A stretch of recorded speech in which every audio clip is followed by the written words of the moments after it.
troisième point de cette introduction au cours de marketing RH et marque employeur, après avoir vu donc les enjeux du marketing RH et de la marque employeur, et quelques définitions sommaires de ces deux notions, voyons maintenant l'origine et la place du marketing RH et de la marque employeur en gestion des ressources humaines. D'abord, les origines géographiques et historiques, hein, très rapidement, je ne vais pas faire un long discours là-dessus, mais il faut savoir que le concept de marque employeur est légèrement antérieur à celui de marketing RH.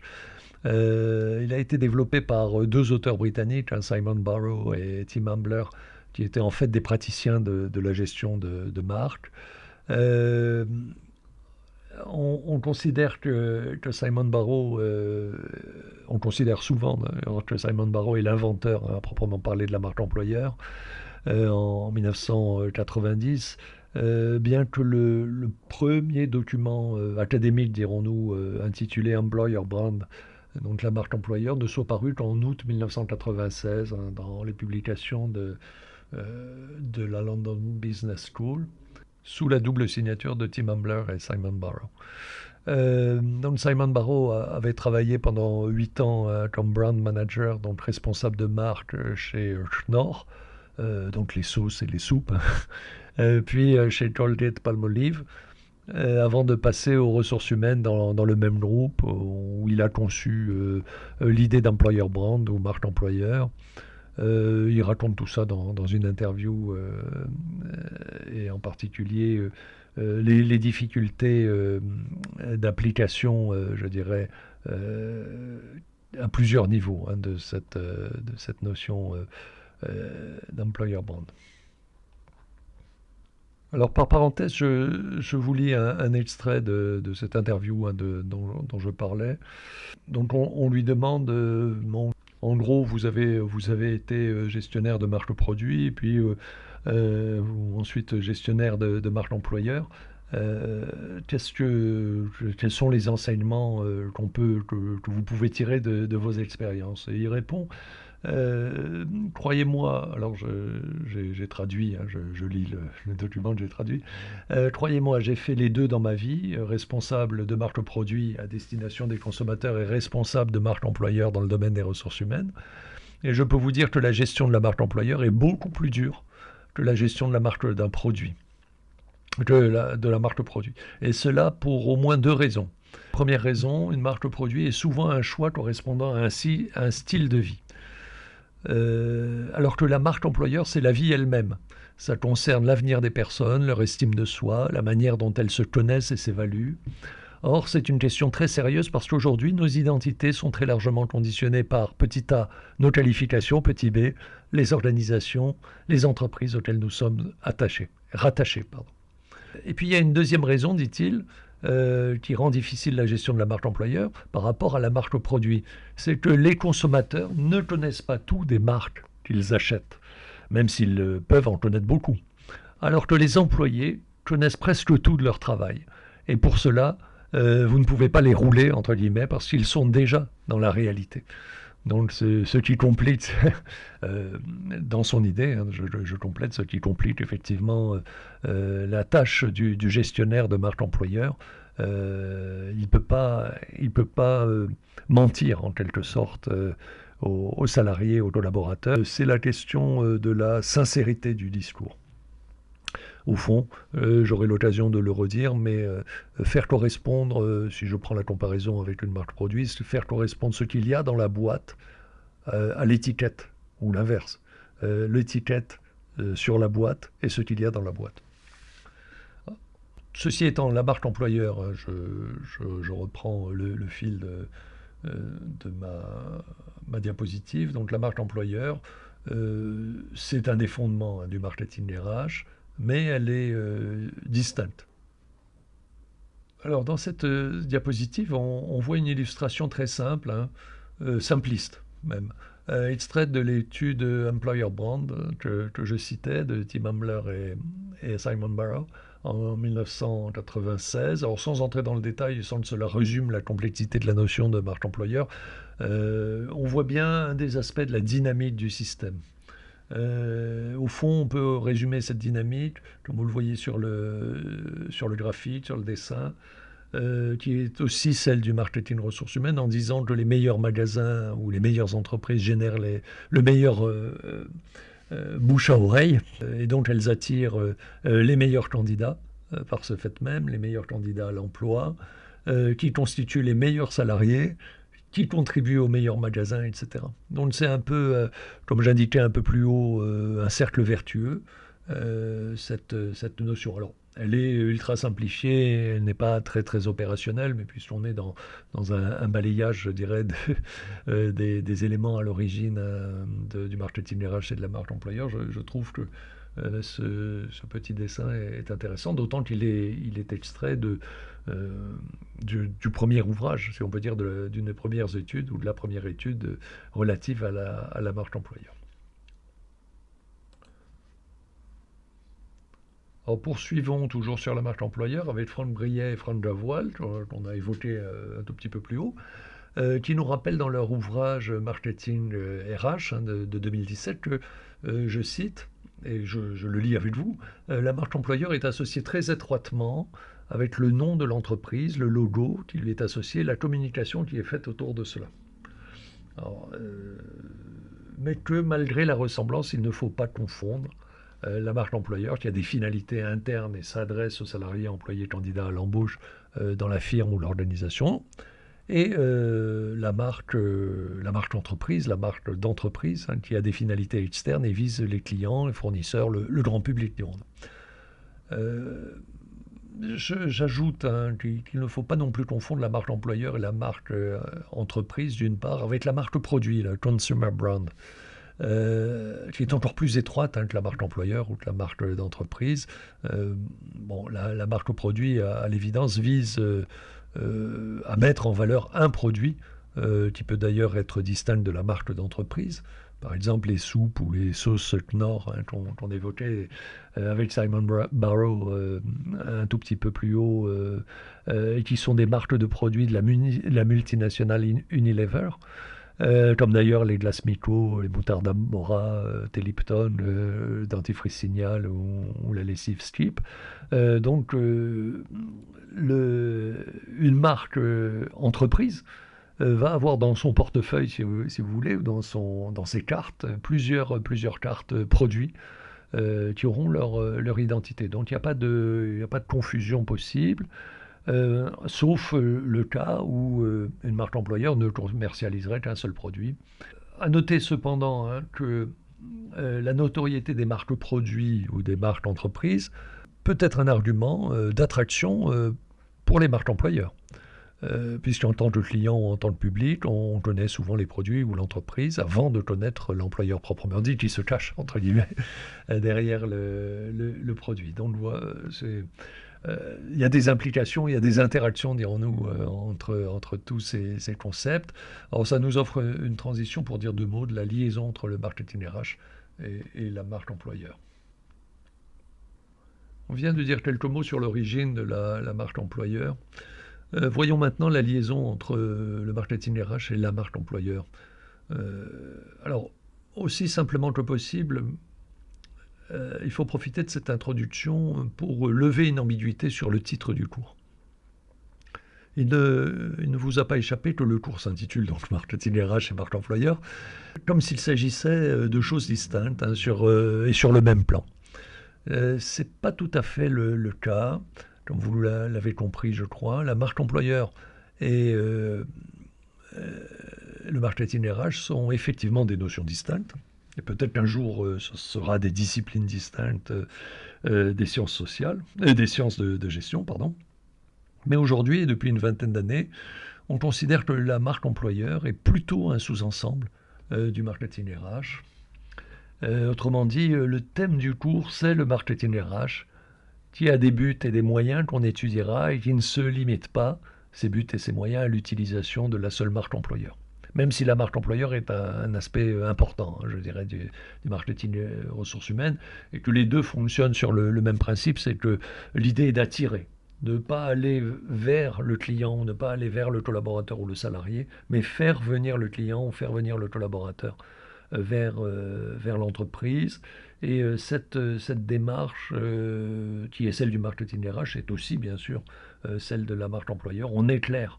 Imaginons, on met un coup de projecteur sur l'entreprise pour la faire attirante, en quelque sorte, lui permettre d'attirer les clients, les fournisseurs, les investisseurs, etc., etc. Alors, pour ce qui concerne la marque employeur, on va attirer les salariés.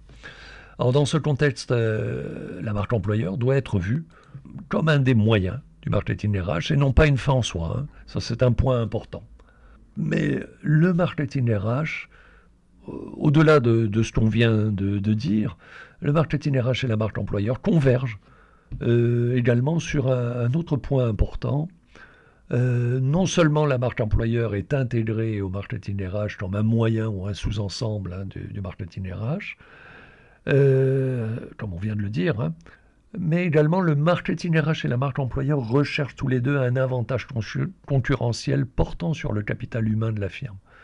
Donc c'est non seulement l'aspect méthodologique, on éclaire l'entreprise pour faire venir les gens vers l'entreprise, mais c'est aussi un aspect de fond, c'est-à-dire qu'on recherche à travers des méthodes proches un avantage concurrentiel portant sur le capital humain de la firme. Donc ça, c'est un point important concernant ces deux concepts fondamentaux importés des États-Unis. Alors d'ores et déjà, on peut quand même en dire deux mots pour préparer les esprits, parce que ce sont des notions importantes.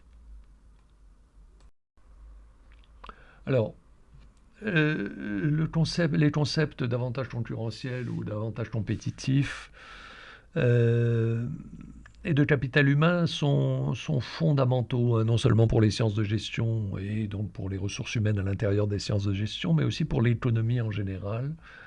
Ce sont des concepts qui sont appelés à intervenir dans beaucoup d'approches ou de politiques qui sont liées à la croissance économique de long terme et au développement. Ça, c'est vraiment un aspect qu'il faut avoir en tête. Alors, par parenthèse, hein, les économistes font une distinction juste terminologique, puisqu'on parlait du langage, des mots, etc., et de trouver les mots justes.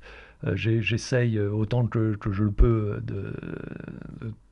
de bien caractériser les bons mots aux bons endroits. Donc les économistes font une distinction entre la croissance économique et le développement économique. Alors très schématiquement, sans trop rentrer dans le détail, mais pour vous rappeler ces notions qui sont proches mais quand même distinctes, la croissance économique elle-même correspond à l'augmentation d'indicateurs de production, essentiellement donc le produit intérieur brut, hein, qui est le total de toutes les productions de biens et de services sur un territoire donné pendant une année. On l'appelle brut, hein, tout simplement parce qu'il inclut des investissements qui sont destinés au remplacement de matériel et d'équipements usagés. Donc, produit national brut, c'est ce qui mesure la croissance économique. Alors, il y a des critiques hein, sur cette mesure, et le thermomètre lui-même de la croissance économique ou du taux de croissance du produit intérieur brut est soumis à pas mal de critiques. Mais pour l'instant, donc c'est une notion qu'on utilise couramment et qui permet, sur la durée, hein, des comparaisons dans un pays, hein, entre différentes périodes et entre différents pays aussi. Pourquoi la croissance économique est importante? Pour les mêmes raisons, si vous voulez, qu'on parlait du marché du travail global.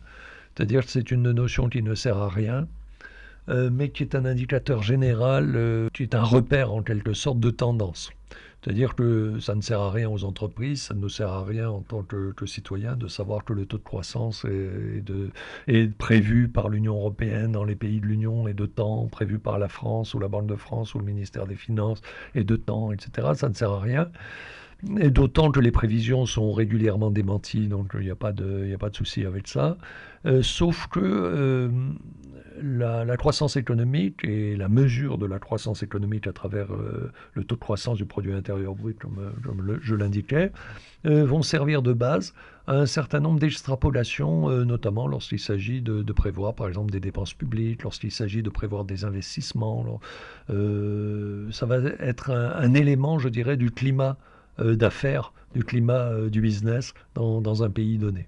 Alors il est clair que dans des situations où le produit intérieur brut, au lieu de grimper, a chuté de plusieurs pourcents, eh ben, on s'attend à ce qu'il y ait des difficultés.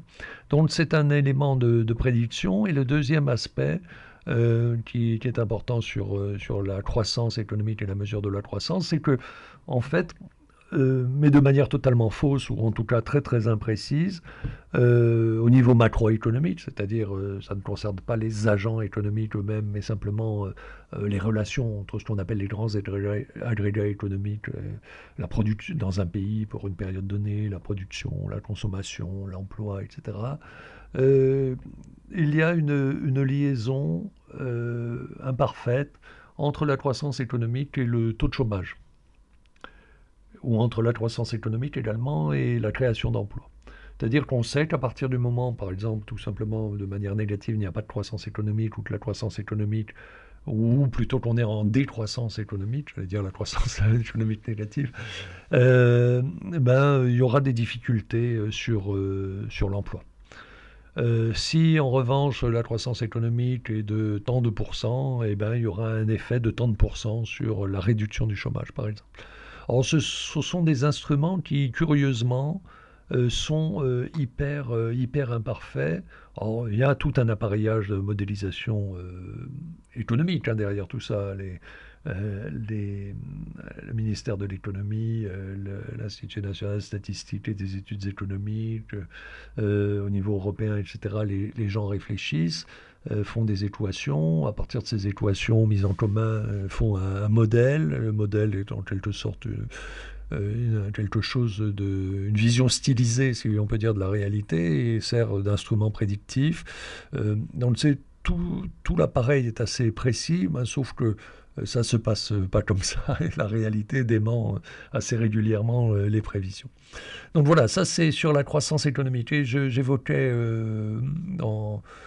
que les concepts comment dirais-je, d'avantages concurrentiels et de capital humain étaient fondamentaux pour la croissance économique de long terme et le développement. Alors qu'est-ce qu'on appelle le développement économique, toujours dans cette parenthèse, c'est une notion qui correspond à une vision un peu plus qualitative de la croissance, qui comprend cette notion de développement économique, en particulier les modifications de structure qui accompagnent la croissance proprement dite.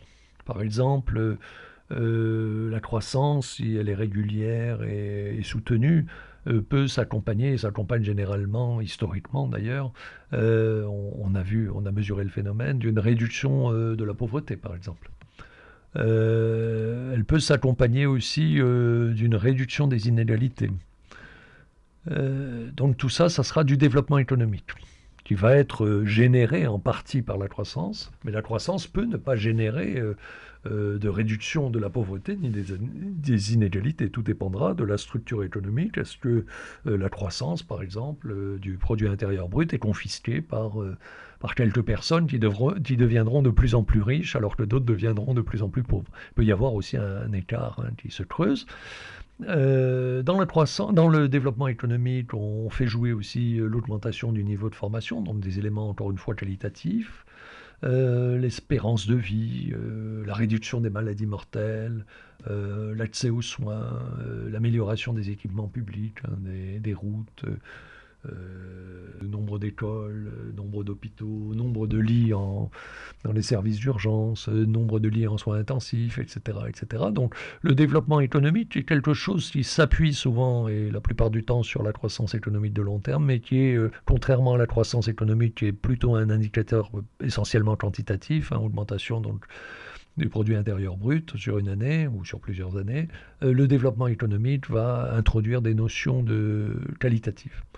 Un des grands auteurs, je crois que je me tromperais, mais je me demande si c'est pas Jean Fourastier, euh, ou un des grands auteurs économiques, un des grands économistes du passé, disait tout ce qui croît change en croissant, pour expliquer le développement économique. C'est-à-dire qu'il y a la croissance, mais cette croissance, elle va faire que les structures changent, et c'est le développement économique mesure en quelque sorte ou évalue ces changements de structure à partir des éléments qualitatifs que j'ai donnés. Un peu comme une personne. Donc vous changez en croissant, ou vous avez changé en croissant, mais c'est la même chose. Il y a la croissance d'une part et le développement d'autre part. La plupart du temps, le développement économique ne se conçoit pas sans croissance. Mais la croissance n'implique pas automatiquement le développement économique. Ça peut être d'ailleurs un des indicateurs politique cette fois, montrant qu'il y a des pays, non plus des entreprises comme on disait, mais des pays où il fait bon vivre et d'autres où il fait moins bon vivre, si vous voulez.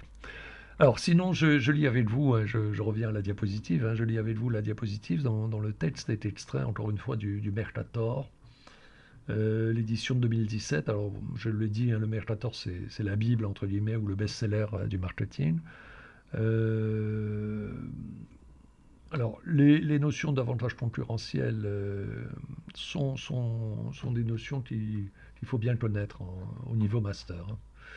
On reverra un peu plus avant le capital humain, mais là, sur l'avantage concurrentiel, je vous invite à avoir ça bien en tête, c'est toujours utile. Alors, un avantage concurrentiel, c'est une compétence décisive et durable qui, par son adaptation au marché, améliore la position concurrentielle de l'entreprise et conduit à une rentabilité supérieure à celle de ses concurrents. Un avantage forme la capacité de produire à des coûts inférieurs à la concurrence, donc comme on l'a déjà vu, l'attractivité de la marque qui permet de vendre des produits à un prix supérieur, la qualité des biens ou des services vendus, la puissance commerciale l'expertise dans un domaine attractif, la possession de ressources rares, etc. Donc vous voyez un peu cette notion, on voit à peu près comment s'intègre le marketing RH et la marque employeur dans ce dispositif. L'expertise dans un domaine attractif et la possession de ressources rares. Ça nous permet, cette notion de ressources rares, d'inclure justement la ressource humaine ou les ressources humaines, ça nous permet aussi d'évoquer la notion de capital humain, que je vous propose de regarder maintenant. En effet, on ne peut pas aborder vraiment un cours sur le marketing, ressources humaines et la marque employeur sans évoquer non seulement, bien sûr, comme on vient de le faire, la notion de, d'avantage concurrentiel, mais aussi la notion de capital humain, bien que cette dernière soit relativement récente et controversée d'ailleurs. Récente. En matière scientifique, c'est-à-dire ça date des années 60. C'est moins récent que le marketing RH et la marque employeur. Alors vous voyez excusez-moi, je change. Vous voyez quelques éléments de définition sur voilà. Quelques éléments de définition sur la diapositive à l'écran. La notion de capital humain a été, comme vous le voyez, principalement fondée par 3 économistes américains que je vous présente, excusez-moi, rapidement. Jacob Mincer, qui a été professeur à New York, à Columbia, qui est décédé en 2006. Alors lui, Jacob Mincer, n'a pas eu le prix Nobel. Mais en 1958, il a mis en évidence une relation statistique très intéressante entre le nombre d'années d'études d'un individu, que faisait un individu, et le nombre d'années d'expérience, nombre d'années d'études et nombre d'années d'expérience, avec son salaire sur le marché du travail. Alors c'est une étude macroéconomique, c'est-à-dire qu'il a pris vraiment des grands nombres pour faire cette étude. Il n'est pas rentré vraiment dans le détail, mais cette étude est intéressante. Et selon ses recherches, une année d'études supplémentaire permettrait de rapporter aux travailleurs, après qu'il ait fait ses études, 5 à 10% de revenus supplémentaires par an. Mais c'est tout à fait intéressant. Autrement dit, en parallèle avec le capital technique ou financier, plus on augmente son capital de formation, et c'est ça pourquoi je le fais figurer, on le fait figurer, pardon, en général dans l'étude du capital humain, plus on augmente son propre capital de formation et d'expérience, plus on augmente ses revenus.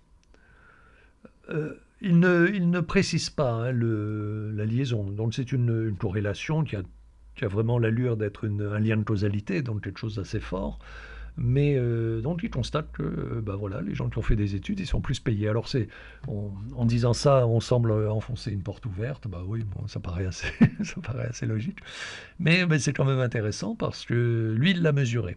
Et ça a pu servir aussi dans le cadre de politique économique. Alors cet aspect, ce travail de Mincer est très intéressant parce qu'il est très récent au fond, hein, quand on réfléchit à ça.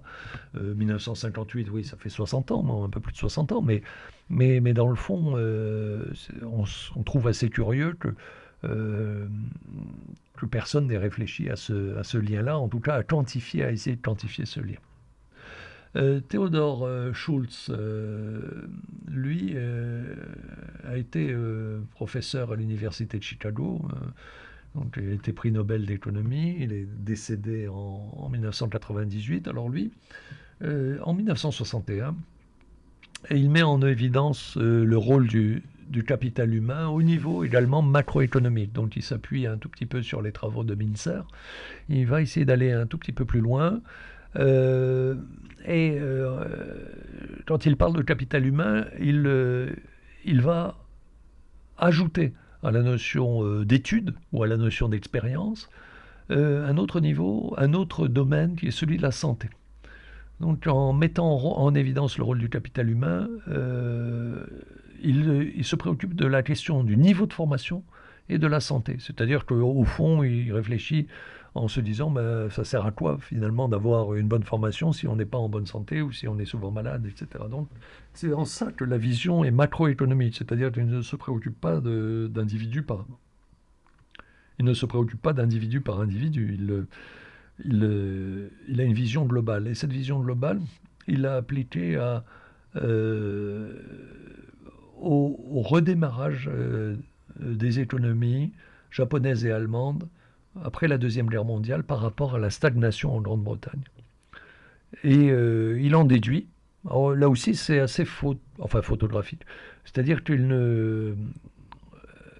n'en déduit pas automatiquement des politiques, mais il constate que le Japon et l'Allemagne ont misé sur la formation et la santé, et que ça leur a donné un avantage dans le redémarrage de leur économie après-guerre, hein, l'économie qui avait été ruinée bien sûr par la guerre, alors que la Grande-Bretagne, dont l'économie aussi avait été ruinée par la guerre, n'a pas pu, ou n'a pas voulu, ou n'a pas investi au même niveau dans la formation et dans la santé, donc n'a pas eu les mêmes résultats en termes de croissance de l'économie. Donc là, il ne s'agit plus des revenus des personnes, comme avait fait Mincer, mais il s'agit plutôt de la croissance économique dont vous vous souvenez, celle dont on a parlé il y a quelques instants, à savoir la croissance du produit intérieur brut.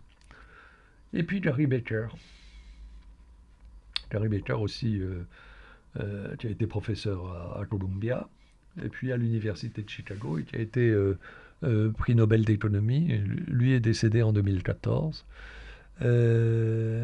Alors, il met les pieds dans le plat, hein, puisque les termes de capital humain étaient un tout petit peu clandestins dans les ouvrages de Mincer et de Schultz, dans les articles de Mincer et de Schultz. Par contre, Gary Becker publie un ouvrage de référence intitulé carrément Le capital humain. Donc c'est un des grands penseurs hein, du capital humain. Il fait partie d'une génération d'économistes qui a renouvelé la pensée économique, qu'il a tiré un peu de sa torpeur dans ces années-là. Alors il y a eu un décalage bien sûr entre ce qui s'est passé aux États-Unis dans les années 60, ce renouvellement de la pensée, 60-70, et le fait que ça arrive en Europe avec un peu de retard. Mais ce sont des personnes, en tout cas Gary Becker, qui ont vraiment influencé la pensée économique, et notamment en s'attaquant au capital humain, il a développé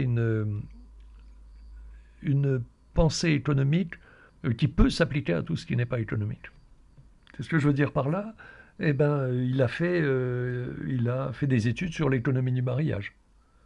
L'économie du mariage, alors, bah, tiens, on se dit, ok, en quoi ça rentre? Parce que quand on parle économie, on parle tout de suite un peu, on a des références monétaires. Et donc, lui, il dit non, l'économie, c'est la confrontation d'une offre et d'une demande. Les prix peuvent être évalués différemment qu'en argent. Ça peut être, par exemple, ce qu'on appelle l'utilité de chaque contractant, chaque offreur, chaque demandeur. Les quantités, ça peut être, par exemple, des personnes au chômage ou un délai d'attente, ou, etc. Donc, l'idée, c'est d'appliquer les règles ou les principes de l'économie, en particulier les principes du marché, c'est ça qui est fondamental, à tout un tas de choses. Alors l'économie du crime, l'économie du mariage, etc. Et il a appliqué ça à des choses qui étaient totalement en dehors de l'économie. Des choses, pour te dire, que la morale qu'on considérait comme en dehors de l'économie. Bon. Donc qu'est-ce qu'ils nous disent, ces gens-là, à travers donc ce que nous écrit Fabienne Autier, qui est professeure de gestion des ressources humaines à l'école de management de Lyon, et dont j'ai extrait le titre, le texte que vous avez sur la diapo. Elle nous dit à partir de tout ça, donc Mincer, Schultz, Becker, enfin, et d'autres auteurs bien sûr, le concept de capital humain et plus largement les approches économiques de la gestion des ressources humaines ont reçu à partir des années 1980 un écho très favorable auprès des chercheurs tout d'abord, et puis des directions générales et des acteurs de la GRH, des RH, RRH et consultants ensuite. Ce concept pose que les compétences des individus ont une valeur économique, qu'elles peuvent être appréhendées comme un capital à part entière et faire l'objet d'actions d'investissement dans l'optique d'en attendre un retour, en l'occurrence une augmentation du capital initial. Alors, c'est très très très très intéressant, on va revoir un peu tout ça, cette notion de capital humain dans la première partie. Mais mémoriser, enfin retenez, gardez en fond de tâche un peu cette définition. Elle correspond un tout petit peu à ce que je viens de dire de Gary Becker, c'est-à-dire on va appliquer des techniques quantitatives, si vous voulez, en tout cas en matière économique, à des choses qui étaient restées en dehors du domaine de l'économie, pour des raisons essentiellement logiques ou des raisons morales, par exemple. Non, il n'y a pas d'économie du mariage. Non, il n'y a pas d'économie du crime. Non, il n'y a pas d'économie du capital humain, si vous voulez.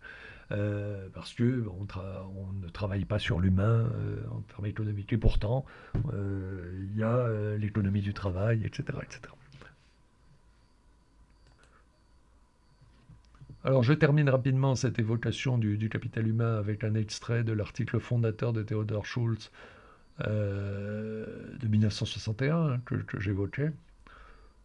En fait, j'ai fait ouais, je vous donnerai simplement la première page de l'article paru en mars 61 dans l'American Economic Review, parce que cette première page résume bien, je crois, les aspects principaux de la notion très large de capital humain qu'il propose en 1961.